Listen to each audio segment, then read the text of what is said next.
Muskie students got to competitively decorate cakes over the weekend. And the 12th annual Jammin for Johnson benefit show was held in Cambridge.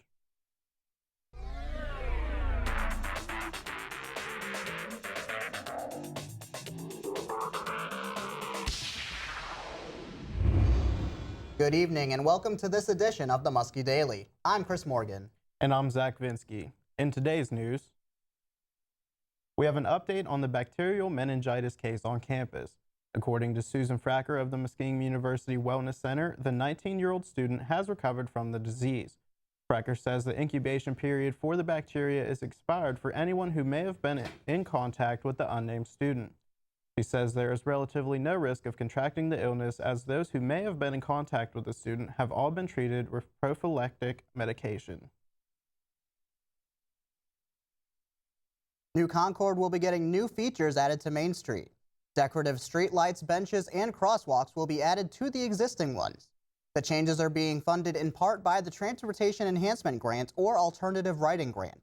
The grant is distributed through the Ohio Department of Transportation and requires that the local community match 20% of the money they receive for the project.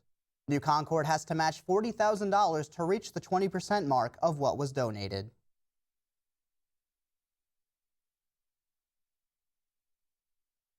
Career Services host a variety of sessions for whatever students need help with, including interview tips, resume building, and job searching.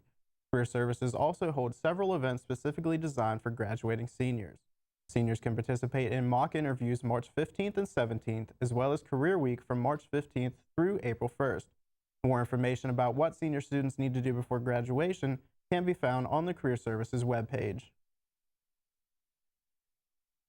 The Association for Computing Machinery, or ACM, is a national scientific society here on campus that encourages students to get involved in science.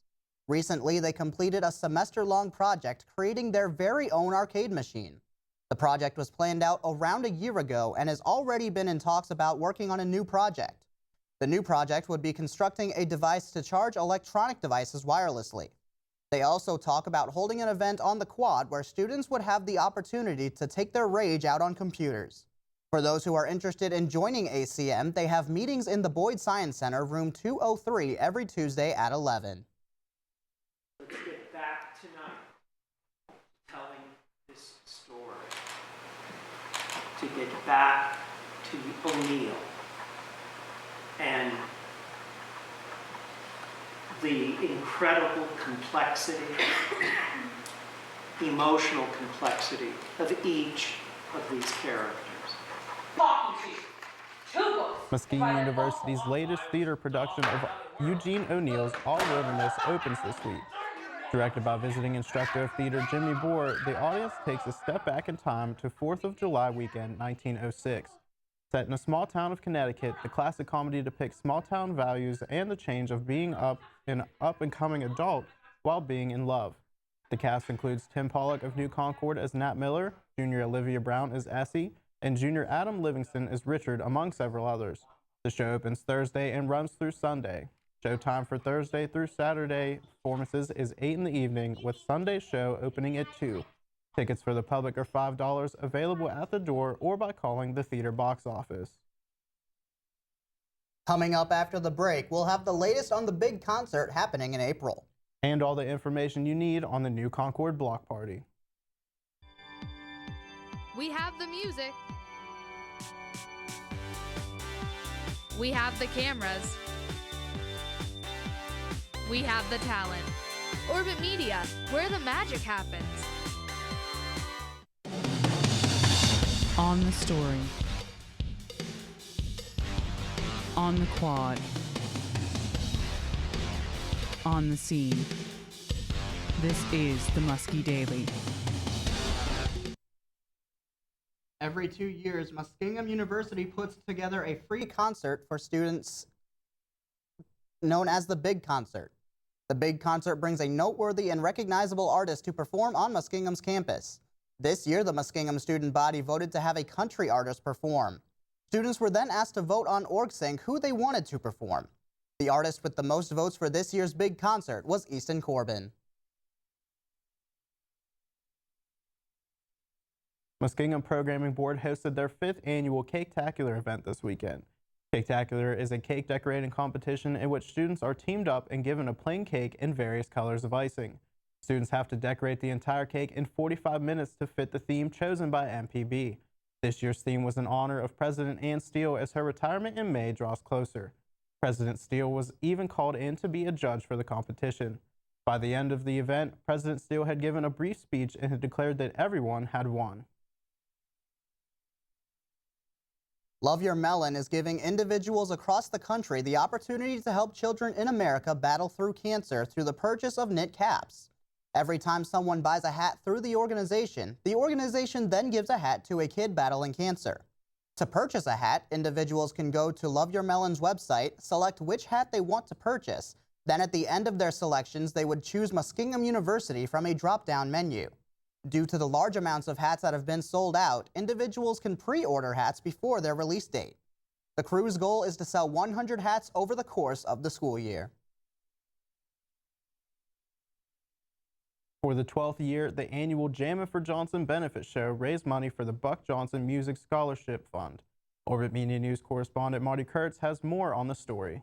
For the 12th year, the annual Jammin for Johnson benefit concert raised money for the Buck Johnson Music Scholarship Fund. The scholarship is in honor of Buck Johnson, a well-known local trumpet player who passed away from cancer in 2005. Sophomore Levi Masters was one of the 2 recipients of the scholarship. Masters performed at the concert with the likes of 2-time Emmy Award-winning pianist Dave Powers and coordinator of the event Todd Thornton. Masters says he doesn't know the Johnson family personally, but was familiar with Bunk's legacy.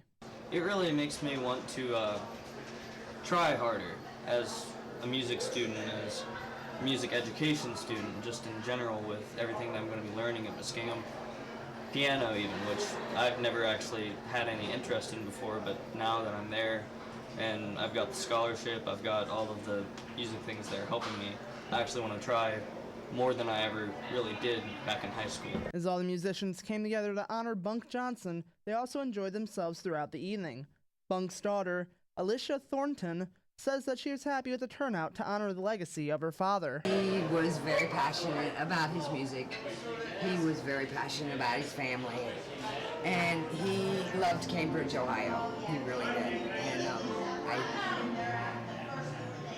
And he was a great guy.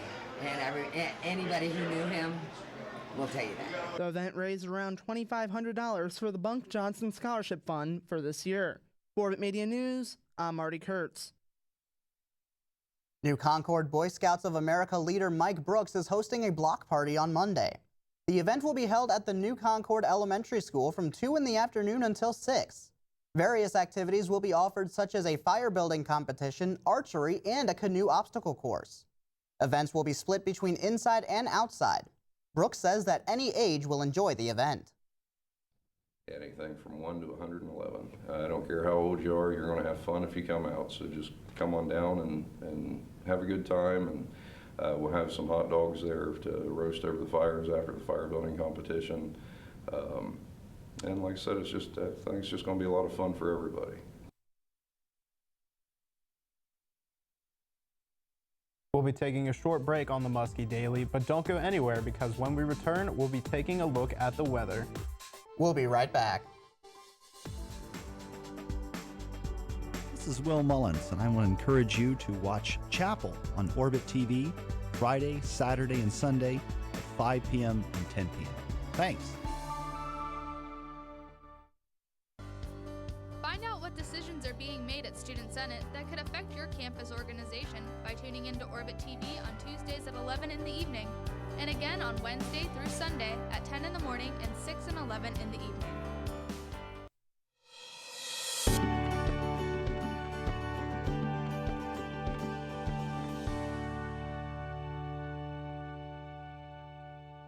Be a chance of rain after 2 in the morning with a low around 42. Tomorrow, rain is also likely with a high near 57. Rain will flow throughout the day and night with a low of 35. Now we'll take a look at the extended forecast.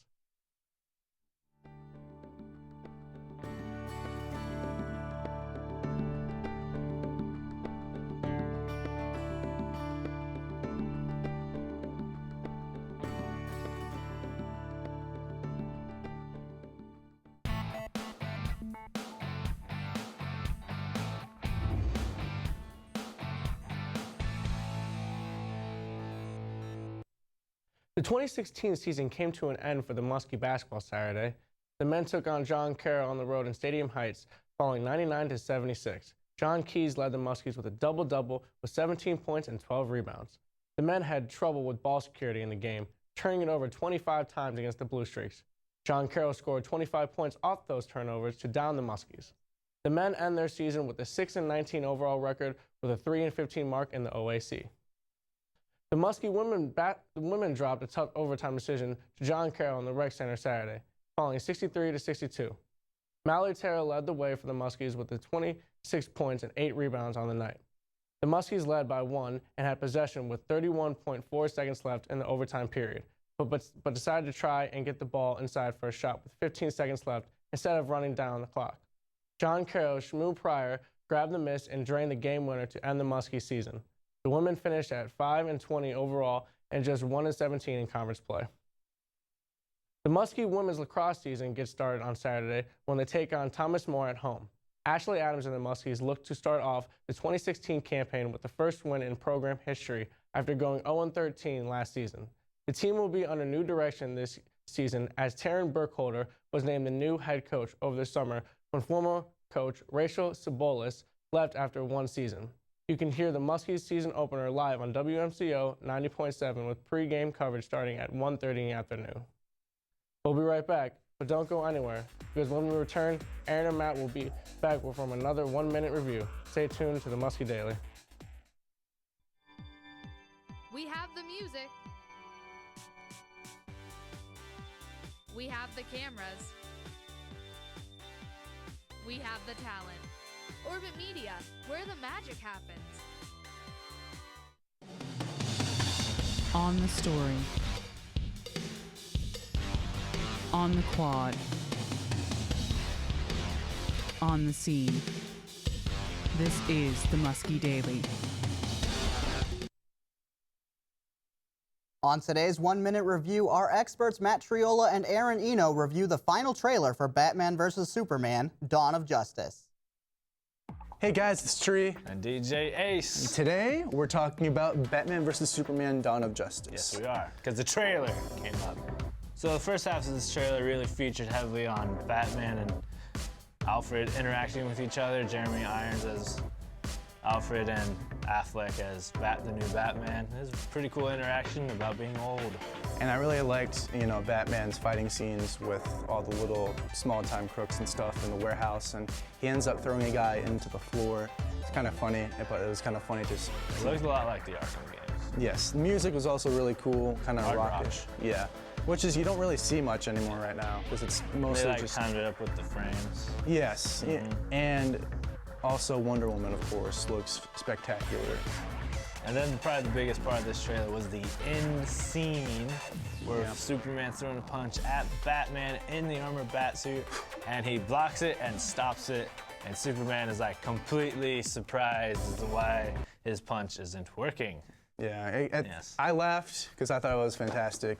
Absolutely.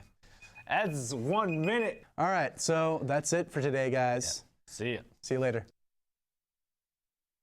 You can enjoy free chips and dip this Wednesday at 8:30 in the evening in Kelly Coffee House. Everyone is welcome and is invited to come to CRU starting at 9:15. If students would like to perform in the Parents Weekend Talent Show, auditions are being held on March 1st and March 15th in the bottom of the Chess Center room from 7:30 to 9 in the evening.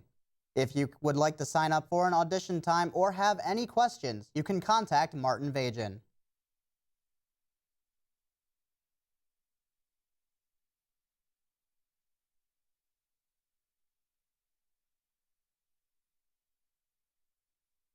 That's it for this edition of the Muskie Daily. Have a good night, New Concord.